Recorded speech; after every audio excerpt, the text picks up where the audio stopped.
Et salut tout le monde, c'est le Geoffrey. Dans cette cinquième vidéo pour l'agrég, donc journal de bord d'agrég, donc je vais vous raconter cette semaine 5. Qu'est-ce qui s'est passé? Essentiellement, j'ai eu mon premier DS, enfin j'ai eu les résultats de mon premier DS, et j'ai eu en même temps une leçon de biochimie. Je vais profiter de ce résultat des premiers DS pour vous raconter un petit peu, et vous décrire tout un tas de techniques qui peuvent vous permettre, selon moi, de moduler vos erreurs d'inattention et de progresser à partir de ces résultats de DS. Voilà, je tease tout pour le watch time. En parallèle, je vais vous décrire un peu les semaines qui vont arriver pour moi, à quel point ça va être intense ou pas. Normalement, il vous reste, alors je vais commencer par ça, hein, c'est un peu contre-intuitif, mais c'est pour poser un peu le cadre. Normalement, il reste encore 2 semaines aux gens en prépa avant les premières vacances.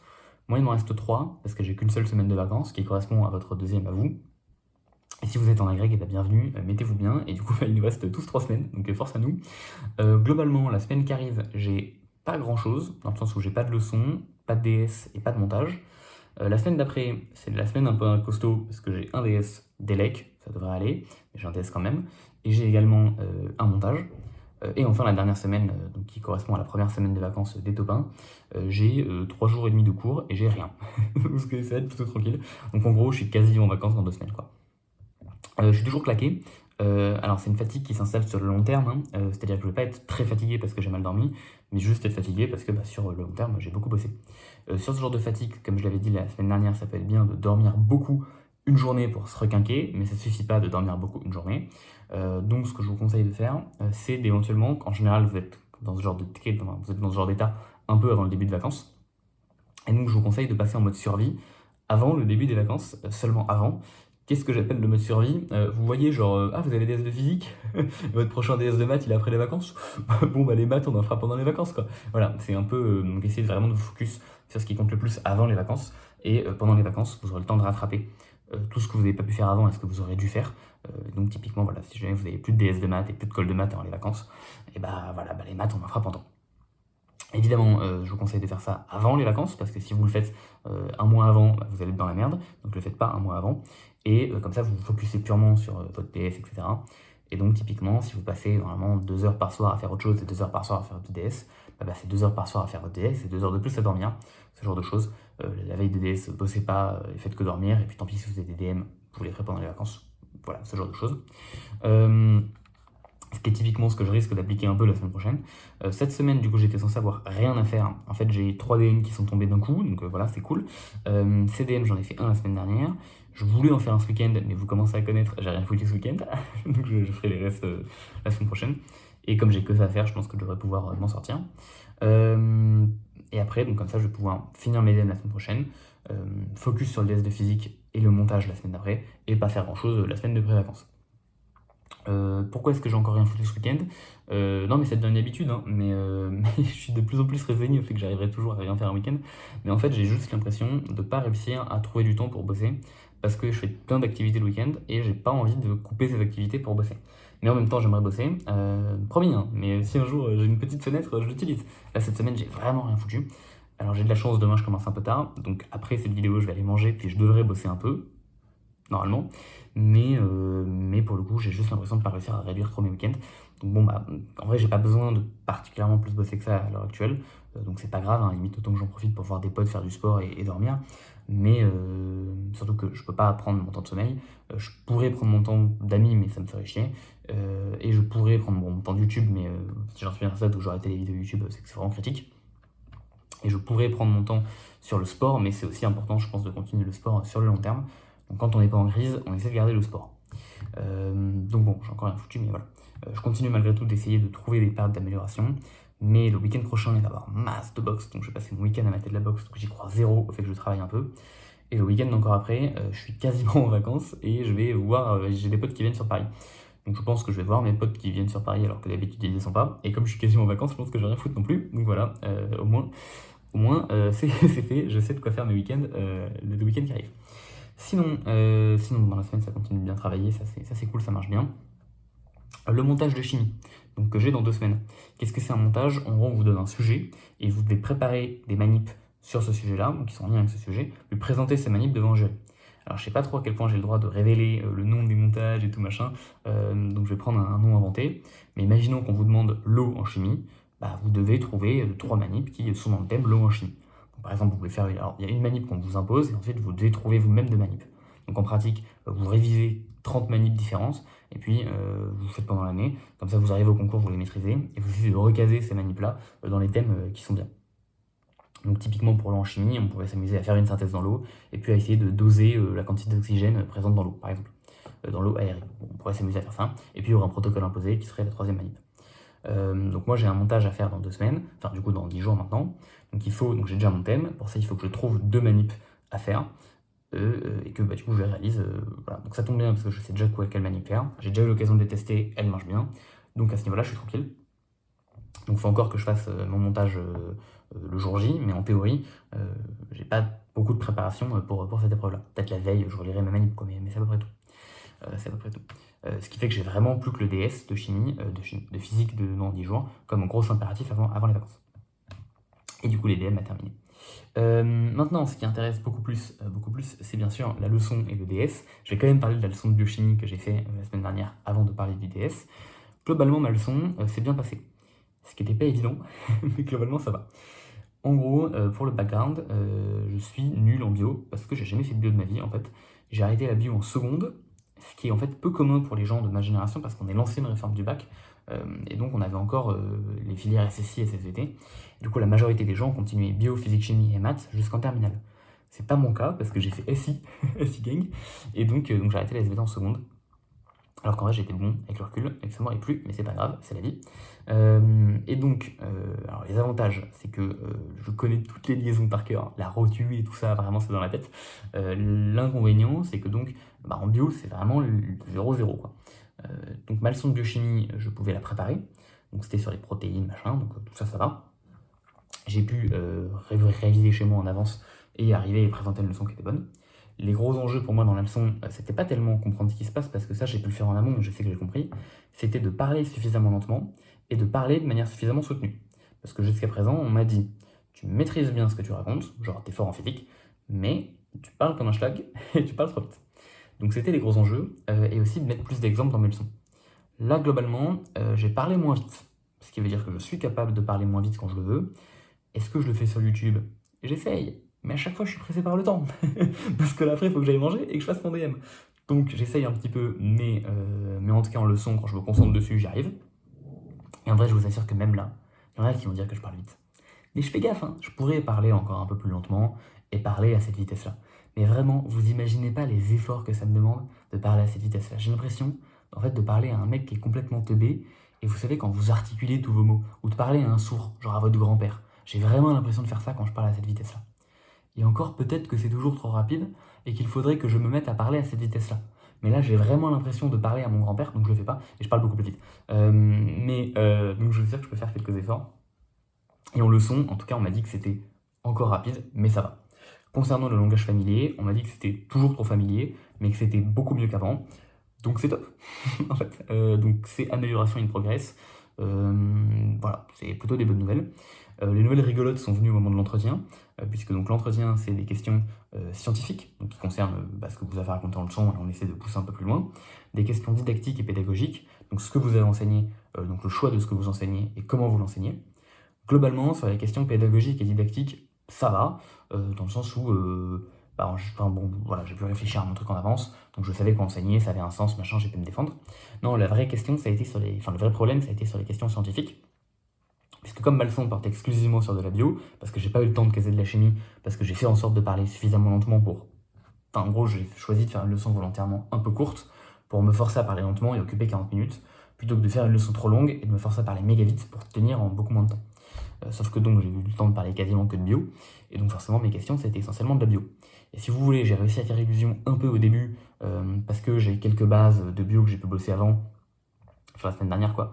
Et puis il y a quelques trucs où j'étais plus trop sûr, mais bon c'était une chance sur deux, donc je l'ai fait au talent, et si je me trompais, j'aurais fait « Ah mince, vraiment désolé, j'ai inversé », et puis on va dire que ça passe, et c'est passé, donc j'ai du bol. Mais si vous voulez, j'ai pu faire illusion qu'un temps, parce que le jour où mon interrogatrice m'a dit maintenant dessine-moi une cellule au tableau, le moment était très long. C'est-à-dire que maintenant je connais, j'ai tout révisé, membrane, cytoplasme, noyau, ribosome et tout, mitochondrie, je connais tout. Sauf qu'au moment où moi je passe, je sais pas ce que c'est une cellule.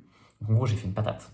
J'ai fait une petite patate dans ma grande patate, et j'ai dit la petite patate c'est le noyau, et entre la petite patate et la grande patate c'est la membrane. Donc il manquait le cytoplasme.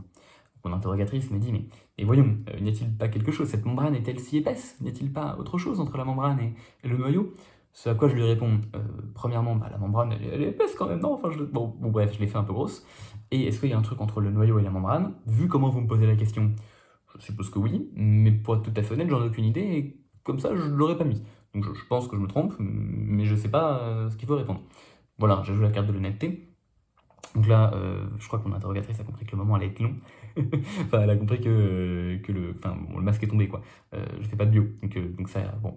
Alors, j'ai de la chance, hein, mon interrogatrice était très gentille, très cool, il n'y a aucun problème. Donc elle m'a pas allumé, mais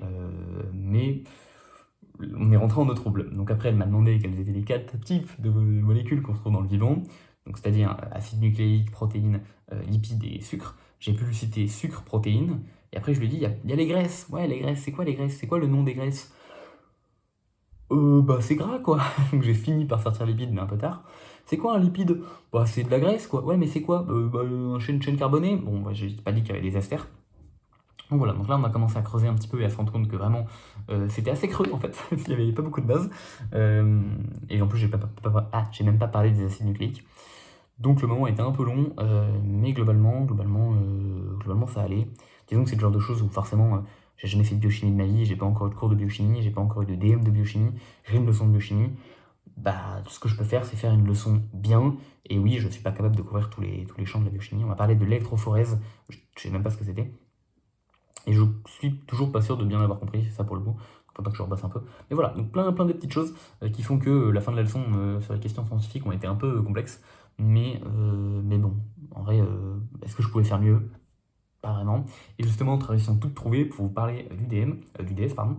Et donc de vous dire un petit peu, alors bon, je vais vous révéler ma note, machin, mais surtout je vais vous révéler un petit peu les grands secrets, hein, n'est-ce pas, de pourquoi est-ce que c'est important d'analyser votre copie, comment est-ce que j'analyse mes copies, ce qui n'est pas forcément la règle universelle, hein, mais ce qui peut être intéressant pour vous, pour savoir un peu comment ça peut marcher.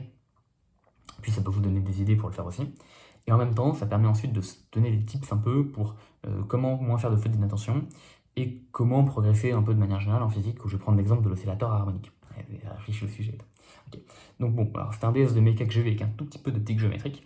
Le DS était sur 144 points à peu près, j'ai eu 119, je crois 119,5, on n'est pas à ça près. Donc c'est bien, ça m'a fait en tout un 19 sur 20. Je sais pas trop comment la prof qui a corrigé a corrigé les trucs, parce que je voulais faire le calcul, hein, mais 19 sur 20 ça fait pas 119 sur 44. Donc est-ce qu'elle a mis 20 à la meilleure note et ensuite elle a mis les notes de manière linéaire? En fait je sais pas parce que j'ai pas de classement, donc de toute façon on est Q8, est-ce que ça a vraiment un sens? Bon voilà, ce qu'il faut retenir c'est que j'ai fait une bonne copie, hein, 119 sur 144 c'est une bonne copie. Et s'il y a un mec de ma promo ou deux mecs de ma promo qui m'ont dépassé, bon bah, que voulez-vous, c'est la vie. Je sais pas si du coup elle a scale de manière chelou et que pour avoir 20 il fallait avoir 144, enfin je sais pas trop. Ce qui compte limite plus en fait finalement c'est le 119 sur 144. Et le fait que comme de toute façon 20 sur 20 c'est jamais 144 sur 144, ça m'aurait donné un truc genre 19. Okay. Bon. Alors c'est très bien, voilà on est content, j'ai fait une bonne copie, c'est super. Ce qui est intéressant maintenant c'est d'analyser un peu tout ça. Au sens où, vous l'avez peut-être compris, moi je suis vraiment dans ma tête en train de faire un sport pro. Et quand vous faites un sport pro et que vous faites un match et que vous rendez un match, bah, c'est important de savoir ce que vous rendez. Et donc pour ça, bah, c'est con, mais il faut analyser les vidéos de votre match. Et comme moi, je ne me suis pas enregistré, il faut analyser ma copie, puisque c'est la trace de mon match. Et donc pour ça veut dire qu'il va falloir analyser votre match vis-à-vis de ce qui s'est passé pendant le match, mais aussi la préparation que vous avez faite en amont. Est-ce qu'elle était bonne, est-ce qu'elle n'était pas bonne? Et c'est pour ça que je vous invite à compter vos points et à faire un peu le comptable. Et je distingue plusieurs types de points, je vais essayer d'être le plus clair possible. Pour moi, déjà, il y a les points que vous pouvez avoir en vous préparant et les points que vous ne pouvez pas avoir en vous préparant. Ce que je veux dire par là, c'est que vous allez toujours avoir dans les DS, surtout en physique-chimie, une partie analyse de données, une partie lecture de graphiques. Et ça, bah, vous ne pouvez pas en soi vous préparer à être bon à ça. Il n'y a qu'à force d'en faire, vous allez être bon. Mais vous n'allez jamais pouvoir vous dire, ok, aujourd'hui je bosse ma lecture de graphe et lire sans graphe. Vous n'allez pas pouvoir faire ça. Donc ça, c'est des points où vous ne pouvez pas vous préparer en soi pour les choper. Donc ça sert à rien, si vous les chopez pas, de vous en vouloir de ne pas les avoir eu. Vous ferez mieux petit à petit à force de en faire de DS en DS. De la même manière, il y a des trucs où parfois c'est on balance un paragraphe qu'il faut lire, et de ce paragraphe il faut déduire quelque chose. Par exemple, je vous présente une méthode expérimentale, et de cette méthode expérimentale il faut appliquer. Bah ça, si vous chopez pas les points parce que vous n'êtes pas capable de lire un paragraphe, bah c'est dommage, mais c'est pas quelque chose auquel vous pouvez vous préparer. Alors encore une fois, ça va revenir dans plusieurs épreuves, dans plusieurs DS que vous allez faire, et avec le temps, vous allez devenir meilleur. Parce qu'à force de lire des paragraphes qui présentent des techniques, vous allez être meilleur et meilleur pour être capable de les appliquer. Mais sur l'instant, vous auriez beau y bosser 3 heures de plus pour préparer votre DS, vous n'auriez pas été capable de la comprendre cette technique. Donc ça sert à rien de s'embêter parce qu'on n'a pas eu les points là-dessus. Donc déjà on sépare ces deux points-là. Ensuite, parmi tous les points qui étaient préparables, donc tous les points qu'on aurait pu récupérer si on avait fait une bonne préparation, bah en fait il faut aussi distinguer préparation et préparation. C'est-à-dire que il y a des points qui nécessitaient peut-être d'utiliser ou d'appliquer la remarque de la remarque du paragraphe 3, chapitre 2, alinéa en bas de la page. Bon, imaginons que vous n'aviez pas appris cette petite remarque, et donc à cause de ça, vous manquez une question, vous manquez un point. Est-ce que c'est grave? Bah, il faut se poser la question. Est-ce que vous voulez que votre préparation soit capable de contenir ce genre de truc? On peut se poser la question, et une réponse peut être non, et ça peut être tout à fait valable. Et moi j'ai des cas, là j'en ai pas comme ça, mais j'ai quelques formules. Si, genre quand vous êtes en intensité complexe, que la puissance c'est 1/2 de la partie réelle de l'intensité fois le module conjugué de la tension. Bon, je dis ça, j'ai retenu la formule finalement. Mais ce genre de formule, c'est pas la première fois que je la vois. De base, je crois que c'était pour calculer des puissances en ondes et qu'on faisait 1/2 de la partie réelle de je sais plus quoi fois je sais plus quoi. Bon, quand on calculait les puissances d'ondes électromagnétiques, donc ça va être 1/2 de la partie réelle du champ électrique fois le conjugué du champ magnétique, un truc comme ça. Bon, ce genre de formule, idéalement, c'est bien si je la retiens. Maintenant, est-ce que c'est le genre de choses que j'ai envie de retenir? Bah pas vraiment, et donc si je la retiens pas, c'est pas grave. Donc s'il y a un point là-dessus et que je le rate, bah c'est pas grave. Maintenant, il y a aussi des trucs que c'est important d'avoir dans une bonne préparation. Et donc c'est là que tu sais pas, par exemple, être capable d'énoncer la troisième loi de Newton. Bon bah ça, c'est quand même, c'est pas trop dur, et moi, je considère que je dois être capable de la citer. Ok, donc maintenant qu'on a ça, et qu'on a ça en tête, bah, faut analyser les points de votre copie. Parmi les points que vous avez, quels sont... Donc on va séparer en tout, hein. On va dire que votre préparation est censée vous permettre de pouvoir choper un certain nombre de points. Ok. Est-ce que vous les avez tous ou pas? Déjà, première question. Si vous les avez tous, nickel. Honnêtement, ça veut dire que tout ce que vous préparez, vous êtes capable de le ressortir comme il faut. Donc c'est top. Vraiment, c'est que votre préparation... Alors, on peut justifier le choix didactique de est-ce que votre préparation, vous l'avez bien choisi ou pas, mais on ne peut pas questionner le fait que vous l'avez bien travaillé. Vous voyez un peu ce que je veux dire? Donc vous n'avez peut-être pas choisi de travailler les bonnes choses, mais ce que vous avez choisi de travailler, vous l'avez bien travaillé. Et ça, c'est une qualité, hein, qu'il faut noter. Et donc ça, c'est avec toute la préparation que j'avais en amont, donc avec tous les points que j'étais capable d'avoir, j'en ai eu combien? C'est le premier truc qu'il faut regarder. Okay. Donc en général, c'est jamais 100%, mais c'est bien d'essayer de s'en rapprocher et de voir si vous êtes à 50, c'est catastrophique. Si vous êtes à 95, ça va. Si vous êtes à 99, c'est très bien. Okay. Ensuite, une fois que vous avez ça, parmi les points que vous n'avez pas eu, quels sont ceux que vous auriez pu préparer? Et dans ce cas, quels sont ceux que vous, avec le recul, auriez dû préparer, et quels sont ceux que, en fait, bah, ça vaut pas la peine?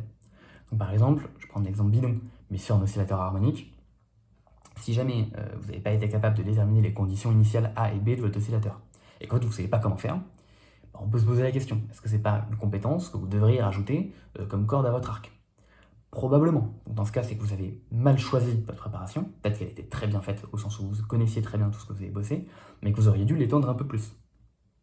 Dans ce cas, bah, faites-le. Dans ce cas, faites-le. Et typiquement, bah, apprenez ce truc-là, et la prochaine fois, essayez d'être un peu plus gourmand sur le choix de votre prépa.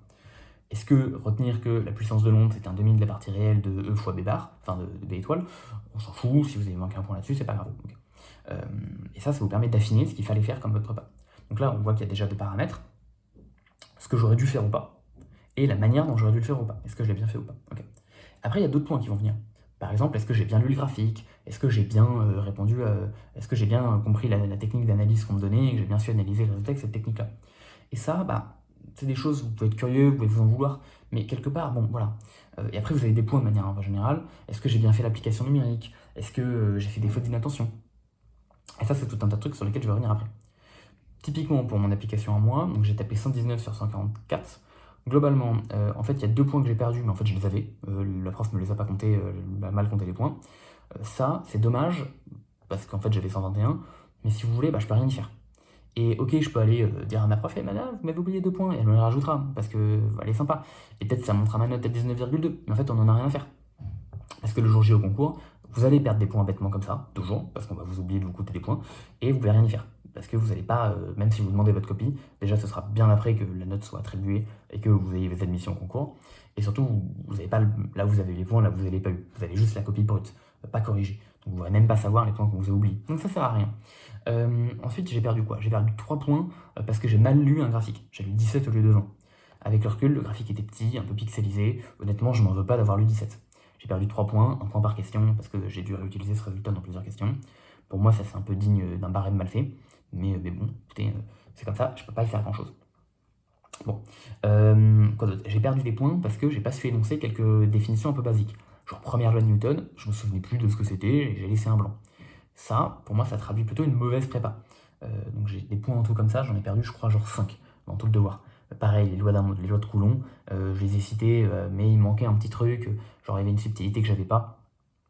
Typiquement, j'avais pas la notion de glissement, donc j'ai dit immobile ou pas immobile, de glisse et glisse pas, et du coup mes lois de Coulomb n'étaient pas parfaitement justes. Bon, ça, c'est dommage, c'est le genre de truc que je suis censé avoir, c'est pas très dur à avoir, je dois les avoir. Donc ça, c'est ma prépa qui n'a pas été assez bonne. Et en effet, je suis arrivé dans le DS un peu les mains dans les poches.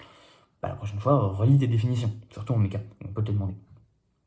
Donc ça, voilà. Alors, il y a aussi des trucs bien, hein. Il y a aussi des définitions que j'ai eues. Genre la troisième loi de Newton, je l'ai eue, la seconde loi de Newton, je l'ai eue, et les lois de Coulomb, j'ai peut-être eu 2 points sur 3 parce que j'ai oublié une condition. Mais donc ça va, il n'y a pas tout à perdre non plus. Mais voilà, je peux aller un peu plus loin. Ok. Donc ça c'est good. Il y a quoi d'autre? J'ai perdu quelques points pour erreur d'inattention. Donc en tout, j'ai perdu 2 points pour inattention. C'est pas énorme, mais honnêtement, on peut vraiment viser le 0. Comment viser le 0 sur inattention? Je reviens juste après. Et ensuite, j'ai perdu quelques points sur la dernière exo, où en gros j'ai quasi, genre la dernière partie du sujet, qui était genre sur 20 points, j'en ai eu que 10. Pourquoi j'ai perdu autant de points là-dessus? Essentiellement parce qu'en fait j'ai pas compris ce qu'on nous demandait. Alors ma théorie, c'est que le sujet était mal posé, et en gros, pour expliquer un peu, on faisait freiner une voiture. Ok, en fait on s'intéresse à quand la voiture elle freine vraiment parce qu'on appuie sur la pédale de frein, et quand la voiture elle freine parce que la voiture se met à frotter sur la route. Et donc frottement lié au lot de Coulomb. Okay. Sauf qu'en gros, le terme qui est utilisé pour savoir si on rajoute le frottement lié à Coulomb ou pas, c'est le terme de glissement. Est-ce que la voiture glisse ou est-ce que la voiture glisse pas? Et quand la voiture glisse, bah, ça veut dire qu'elle frotte, donc Coulomb. Et quand la voiture glisse pas, ça veut dire qu'elle frotte pas, donc pas Coulomb. Et en vrai, oui, glisser c'est frotter. Ok. Sauf que, et d'ailleurs c'est pour ça que du coup dans le lot de Coulomb juste avant, j'ai oublié de parler de la notion de glissement et que j'ai dit immobile, pas immobile. En fait c'est glisse ou glisse pas. Bon bref. Évidemment si j'avais eu cette subtilité dans le lot de Coulomb, j'aurais pas été embêté par l'exo. Le fait est qu'en vrai, je m'attendais pas à me faire embêter sur les termes frotter-glisser, parce que dans ma tête, frotter, c'était frotter, donc je considère Coulomb, et glisser, c'était en toute rigueur, je frotte, mais en fait, je frotte suffisamment peu, donc je néglige. Du style, l'enfant sur l'igloo, bah, il frotte, en fait, on dit qu'il glisse, parce qu'il frotte en toute rigueur, mais on néglige les frottements. Bon, c'était un point de sémantique un peu à la con, c'était toute fin de l'épreuve, c'était 3h40 que je composais, j'ai manqué dans cet état la distinction frottement-glissement. Est-ce que je peux m'en vouloir? Évidemment, maintenant, je l'ai, cette distinction, donc c'est important que je l'ai, et c'est important que je la vois maintenant. Donc je l'ai retenu, il n'y a pas de problème. Est-ce que je peux m'en vouloir seulement de ne pas l'avoir eu? Honnêtement, pas trop. Je considère d'ailleurs que du coup, c'est parce que si j'aurais pu être un peu mieux posé que ça et un peu plus clair, ça veut dire qu'on considère un frottement solide, bon bah tout de suite j'aurais compris. Aussi, la notion porte à confusion, donc ce qui revient un peu avec le fait que le sujet, je considère qu'il a été mal posé, dans le sens où bah, j'ai juste pas compris vraiment ce qu'on demandait. Maintenant, peut-être que je suis allé vite, peut-être que j'étais fatigué. Qu'est-ce que j'aurais pu modifier là-dessus? Qu'est-ce que j'aurais pu faire de mieux là-dessus le jour J? En gros, pas grand-chose. Et qu'est-ce que j'aurais pu faire mieux en amont? Bah, j'aurais pu clarifier cette notion de glissement-frottement. Est-ce que je m'attendais un jour à tomber dessus en galère? Pas vraiment. Donc en fait, je considère que j'aurais pas pu faire grand-chose ni en amont, ni sur le moment pour m'améliorer là-dessus. Donc si vous voulez, c'est 10 points qui partent. Bah, c'est pas grave, ça part. La prochaine fois, je les aurai. Et en tout, on arrive en tout, donc avec 119, j'ai oublié 10 points, je suis à 130, les points de définition, je suis à 135, les lectures graphiques, je suis à 140, et puis j'ai quelques points qui partent à droite à gauche que j'ai oublié, mais globalement, c'est l'idée. Donc comme ça, vous recomposez tout. C'est également important de faire le travail dans l'autre sens, hein. C'est-à-dire quels sont les points que j'aurais pas dû avoir et qu'en fait j'ai eu, parce que je sais pas, j'étais smart, j'étais inspiré. Parfois, il n'y a pas un truc que vous n'avez pas du tout bossé, ça tombe et vous réussissez à le faire sans l'avoir bossé. Dans ce cas, c'est cool, parce que vous avez été smart le jour J, mais c'est qu'aussi vous avez une préparation qui était nulle, parce que vous ne l'avez pas préparée. Donc c'est aussi les trucs qu'il faut noter, ce genre de choses. Je ne l'ai pas préparé, je l'ai quand même eu, c'est bien, mais j'aurais dû le préparer. Il y a aussi des trucs que vous avez eu que vous n'aurez pas pu préparer, du style j'ai bien lu le graphique, ça fait toujours plaisir. Et puis évidemment noter, j'avais préparé bien et j'ai eu, c'est cool. Voilà. Donc il faut essayer de noter les points que vous n'avez pas, mais il faut aussi se concentrer sur ce que vous faites bien. Et parfois il y a des questions très difficiles qui m'arrivent de bien faire, et je suis très content et très admiratif de celui que j'étais il y a 3 semaines qui a réussi à faire la question très difficile très bien. Et il faut porter attention sur ce genre de choses, c'est très important, vraiment. Et dans ce cas, éventuellement, essayer de vous dire, ok, bah ça je l'ai bien fait, mais avec le recul, je suis pas sûr de pouvoir le refaire de manière consistante, pas de manière constante, non consistante, c'est bien ça. Et donc, si je suis pas capable de refaire cette question avec consistance, même si là je l'ai bien fait, ça vaut le coup de revenir dessus. Ce genre de choses. Ok. En tout, faire ce travail-là, hein, ça vous prend, je sais pas, peut-être, alors ça va dépendre évidemment de la qualité de votre copie. Si votre copie est genre un 119 sur 144, ça m'a pris 30 minutes. Si votre copie c'est un 2 sur 144, ça va prendre plus de temps, bien sûr. Mais c'est important. D'y passer peut-être 1 heure et demie, c'est important. Pourquoi Enfin, on va venir au point important. Premièrement, comment éviter les erreurs d'inattention. Ça fait 25 minutes que je vous hype, j'espère que j'ai toujours le watch time. C'est très important. Comment éviter les erreurs d'inattention? En maths, je serais un peu incapable de vous le dire, parce que j'en faisais et que j'ai jamais été capable de les corriger. En physique-chimie, là par contre, je peux vous aider. Checker toujours deux trucs. Sens physique et homogénéité. Voilà, à plus. Non, l'homogénéité, du coup, vraiment, c'est important. Apprenez toujours à vérifier l'homogénéité de manière extrêmement rapide. C'est pas grave si vous vous souvenez plus de la dimension par cœur du champ magnétique. Moi non plus. Le truc, c'est que le champ magnétique, il est rarement seul, et s'il est avec une charge, bah, QB, c'est une force. Et une force, c'est MLT-2. Ok. Si je force un peu, je sais qu'une charge, c'est IT, et du coup, je peux retrouver l'intensité du champ magnétique. Mais c'est pas ça qui nous intéresse le plus. Pareil, le champ électrique, je connais pas son intensité par cœur, mais c'est important d'être capable de retrouver tout ça un peu rapidement. Je sais que E fois B sur une vitesse, ça va faire une énergie, donc je peux retrouver les trucs un peu rapidement. Okay. Tout ça, c'est important. Je dis ça d'ailleurs, c'est peut-être une puissance, mais bon, bref. Je revois l'électromag bientôt, laissez-moi tranquille. Mais c'est important d'avoir ce genre de truc. Et comme ça, vous pouvez rapidement check si vos formules sont homogènes. En général, si une formule est homogène, bah, elle a de fortes chances d'être vraie. C'est con, mais c'est vrai. Le deuxième truc qu'il faut check, c'est en gros le signe, ou si votre résultat a un sens.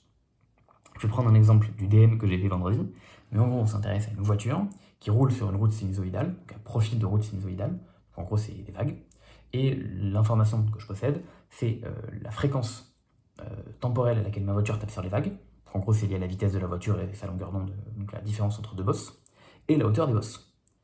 Et je finis par trouver un résultat qui en fait dépend du signe du champ gravitationnel G par rapport à la hauteur des bosses multipliée par la pulsation au carré. En gros, la fréquence au carré, ou la fréquence c'est le temps de passage entre deux bosses, quoi. Enfin l'inverse du temps de passage entre deux bosses. Et en gros, je finis par trouver deux résultats. Donc je vais appeler ça Z0, c'est la hauteur des bosses, et oméga, c'est la pulsation entre deux bosses. Et je finis par trouver que si G est plus grand que Z0 oméga 2, alors ma voiture ne décolle jamais. Et si G est plus petit que Z0 oméga 2, alors ma voiture décolle si un certain paramètre est plus petit que G sur Z0 oméga 2 moins G. Bon. Est-ce que c'est logique ou pas comme résultat? Bah, premièrement, je check si c'est homogène. G, c'est une accélération, donc LT-2. Mon truc, c'est du Z0 oméga carré. Z0, c'est une vitesse, donc L, comme ça. Oméga, c'est un temps moins 1, donc j'ai bien du LT-2. Mon truc est bien homogène. Maintenant, je me pose, et qu'est-ce que m'en dit mon résultat? Mon résultat me dit que si G est plus grand que Z0 oméga 2, ma voiture ne décolle jamais. Donc intuitivement, si la gravité est forte, je ne peux pas décoller. Ce qui est très logique. Ce qui est très logique. Ou encore intuitivement, si mes bosses ont une épaisseur nulle, je ne décolle pas. Ce qui est très logique aussi. Et encore intuitivement, si ma pulsation est nulle, ça veut dire que ma fréquence est nulle, donc ma durée temporelle est énorme. Autrement dit, si mes bosses sont tellement lointaines qu'en fait je fais du plat, je ne décolle pas. C'est très logique. Donc déjà, cette condition, le fait que je trouve ça, ça veut dire que j'ai a priori quelque chose de bien. Et qu'au pire, j'ai fait une petite erreur quelque part qui s'est rectifiée, donc ça m'a fait perdre quelques points, mais pas tout. Ok. Et enfin, si jamais j'ai une pesanteur qui n'est pas assez grande, ou des bosses qui sont trop hautes, etc., bah là je me mets dans ce cas à pouvoir décoller dans une certaine condition, ce qui est très logique aussi. Donc j'ai un résultat qui est homogène, et en plus je compare bien deux grandeurs de la même dimension. Je vais comparer la gravité à Z0 oméga 2, ce qui est très physique. Avoir deux cas limites en fonction de deux grandeurs que vous comparez, ce qui en gros vous fait un nombre adimensionné que vous comparez à 1, en général c'est ça. Donc là typiquement mon nombre adimensionné c'est G sur Z0 oméga 2, et je compare ça à 1. Ça me fait deux régimes limites, c'est très physique. Vous retrouverez ça tout le temps, et donc quand j'ai ce résultat, je sais que j'ai bon. En fait je sais que j'ai bon. J'ai pas besoin de check la correction, je sais que c'est ça. Parce que c'est tellement logique, homogène, physique, tout ce que vous voulez, que en fait c'est ça, il n'y a pas à chercher. Ce genre de vérification, vous le faites quand vous entourez votre résultat. Donc entourez toujours vos résultats dans vos DS. Ça vous prend un peu de temps, mais c'est pas du temps perdu, parce que ça vous permet d'éviter les erreurs d'inattention et de vous refocus un peu sur la question d'après. Donc entourez vos résultats, c'est important. Et évidemment, faites cette vérification pendant que vous le faites, et ça coûte rien d'écrire rapidement à côté, ok, homogène et cohérent, parce que G plus grand que Z0 oméga 2 implique gravité trop forte, je décolle pas. Ça vous prend 30 secondes d'écrire ça, et ça montre au correcteur que vous vérifiez vos résultats et que vous vérifiez la cohérence physique de ce que vous écrivez. Et si vous voulez, quand vous checkez ce genre de choses, bah, tout de suite, ça devient dur de faire des erreurs d'inattention. Parce que là, je le prends sur un calcul. Mais même l'erreur d'inattention que j'ai faite typiquement, c'est parce que c'est un truc que j'ai pas entouré.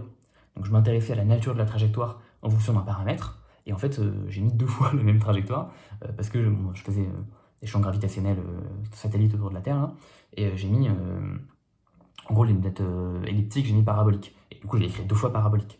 Évidemment que je sais que c'est pas ça. Sauf que j'ai pas pris le temps d'entourer mes trucs, et donc j'ai laissé passer une erreur que j'ai pas pu corriger parce que j'ai pas entouré mon truc. Donc entourez vos résultats et checkez toujours la cohérence de votre chose. En chimie, ça marchera tout le temps, sauf pour les mécanismes d'orga. En physique, ça marchera tout le temps. Et pour les mécanismes d'orga, vous n'avez pas grand chose à dire. En général, de toute façon, c'est rare de faire des erreurs d'inattention. À la limite, vérifiez que vous mettez bien les doublés machin et relisez votre mécanisme vite fait. Mais l'inattention arrive, je trouve, assez rarement sur ce genre de questions. Ok. Maintenant qu'on a dit ça, on est capable normalement d'éviter les erreurs d'inattention. Ce qui est important, hein, parce que j'en faisais beaucoup au lycée et j'en fais quasiment plus maintenant. Là, j'en ai fait 2 samedi. J'ai pas encore eu ma note de chimie, donc peut-être que j'en ai fait plein en chimie aussi. Mais normalement, c'est rare que j'en fasse beaucoup. Et souvent, j'en fais même pas. En fait, en pratiquant en prépa, à la fin, j'en faisais plus. Donc voilà, je suis rouillé, j'en ai fait 2. Mon mauvais, je ferai en sorte d'en faire moins la prochaine fois. Mais c'est important ce travail-là. Et là, typiquement, les 2 que j'ai faites, c'est parce que je n'ai pas entouré mes résultats. Donc entourez vos résultats. Ok. Maintenant, dernière question. Qu'est-ce qui se passe si en fait, juste vous êtes rincé, voilà, ça arrive, hein, on a tous commencé par là, vous rendez une copie, c'est nul, et vous vous rendez compte que vous n'arrivez pas à bosser. Donc typiquement, ça veut dire que vous avez été capable de rien recracher au moment de sortie du DS par rapport à ce que vous avez appris. Ou alors vous écrivez des calculs, mais, alors je vais prendre l'exemple de l'oscillateur harmonique, hein, vous avez écrit des calculs, mais tout va pas bien parce que vous êtes couré sur les quadifs, machin. Ce que je peux vous dire là-dessus pour essayer de progresser, c'est d'essayer de vous focus d'abord sur les méthodes que votre prof utilise dans les exos et dans le cours. Vous remarquez que souvent c'est les mêmes méthodes et c'est toujours les mêmes types de choses qui reviennent. Pour l'oscillateur harmonique, ça va toujours être je fais un schéma, je chope la forme de ma force, je fais mon PFD après avoir rédigé système référentiel bilan des forces PFD, je projette mon PFD sur X, j'obtiens une équation de la forme x point point plus oméga 0 car x égale 0, une fois, ou une constante. Une fois que j'ai ça, je connais la forme de mes solutions par cœur. J'identifie mes conditions initiales avec donc A et B, à partir de mes conditions initiales. Et ensuite, une fois que j'ai ça, je réponds à la question qui m'est demandée, je travaille quoi. Donc si c'est la pulsation, je m'arrête un peu avant et je la donne, ce genre de choses. Ok.